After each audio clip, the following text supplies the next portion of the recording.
You're watching Football Daily, and with today being transfer deadline day, we're going to look at 10 clubs that have had terrible transfer windows. Just keep in mind, this video was recorded the day before, and you all know what deadline day is like. Things change all the time.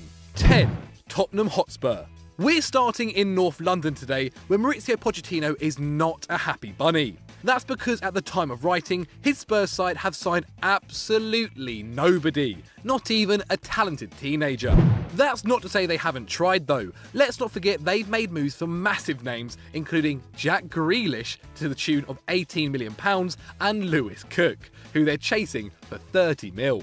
But with neither of the Englishmen agreeing to move, it's no surprise Poch came out to vent publicly. To make matters worse, they are likely to start with a much weaker starting 11 than usual, with 9 of their first team squad making it to the World Cup semi-finals, including Harry Kane, Jan Vertonghen, Dele Alli and Hugo Lloris. Should Toby Alderweireld also leave the club for rivals Manchester United, then you can expect a serious backlash from the Spurs faithful, who were promised signings by Daniel Levy at the start of June. 9. Cardiff City. Cardiff are making their second appearance in the top flight in 52 years, and although their fans are ecstatic with this, their transfer dealings may mean their stay might be short-lived. The Bluebirds' main target has been Liverpool man Marko Guric. However, this deal has been dealt a huge blow after the midfielder turned down the chance to rejoin them on loan. Neil Warnock's men have made 8 new signings heading into the new season. However, 4 of them are coming from either League One or the Championship, and all 8 of them lack any major Premier League experience. Warnock has openly admitted his frustration with his lack of quality signings, saying they've had knockback after knockback, and if transfers are not possible, they'll go with what they have. Demoralising words if you're a Cardiff supporter. With fellow newcomers being active in the transfer market, seeing as Wolves brought in Moutinho and Jimenez and Fulham have brought in Jean Seri and Andre Schürrle, it is clear Cardiff are already playing catch-up before the season's even started. 8. Burnley. If it wasn't for Man City's record-breaking season, Sean Dyche would have definitely won Manager of the Year. The Englishman did a remarkable job with Burnley in the 17-18 season, as they started the campaign as one of the favourites to be battling for relegation, but impressively they finished the season in 7th and gained a spot in the Europa League qualifying rounds. Although they have massively overachieved, fans will now be expecting that level in the upcoming season, and opponents are less likely to underestimate the Clarets' ability. This would be welcomed if they were strengthening their side. However, at the time of recording, Burnley have only made 3 outfield signings.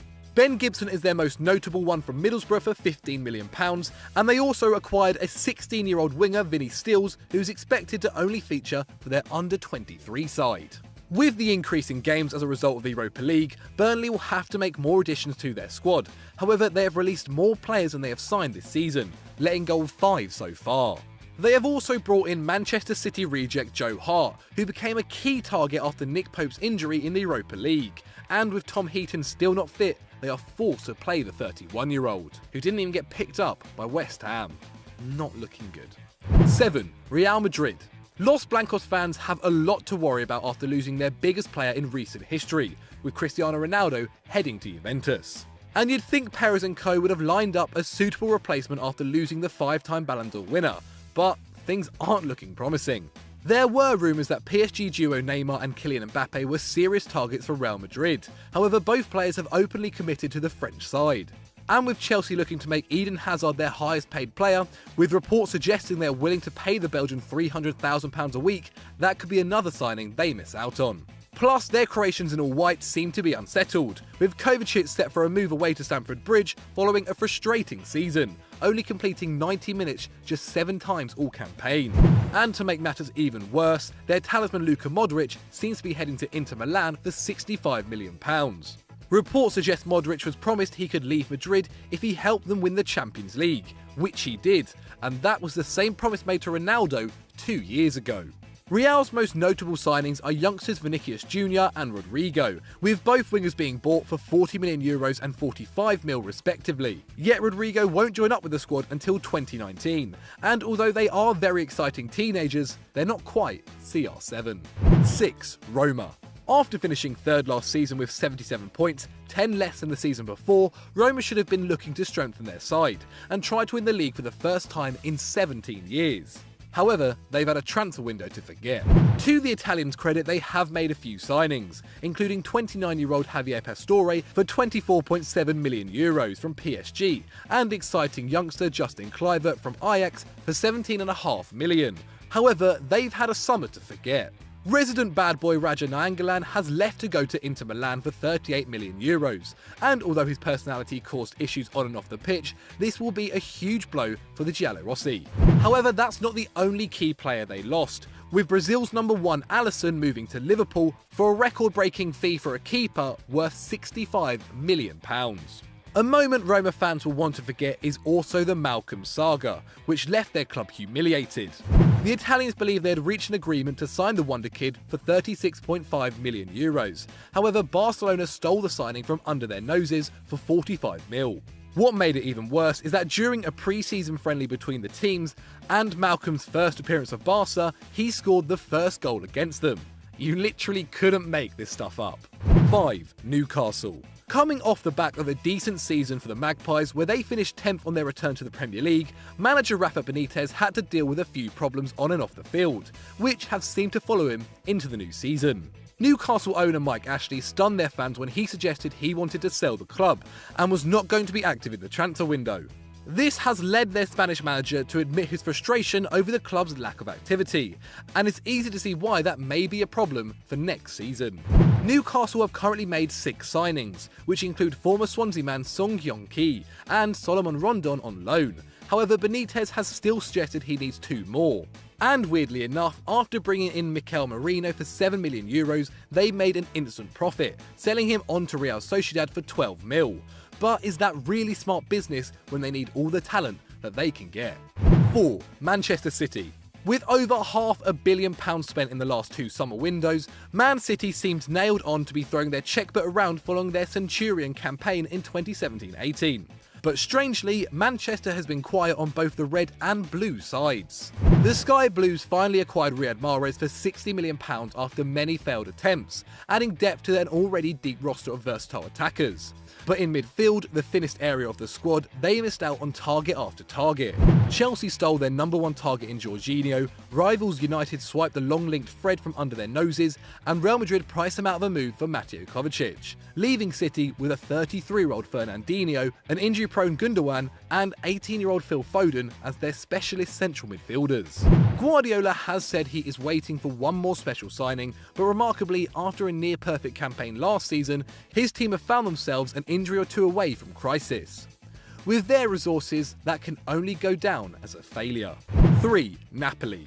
Napoli arguably played the best football in the world last year and fell short of the league title by just 4 points to Juve, racking up a stupendous tally of 91 in Serie A, a total better than Real Madrid have managed in 2 of the last 3 seasons.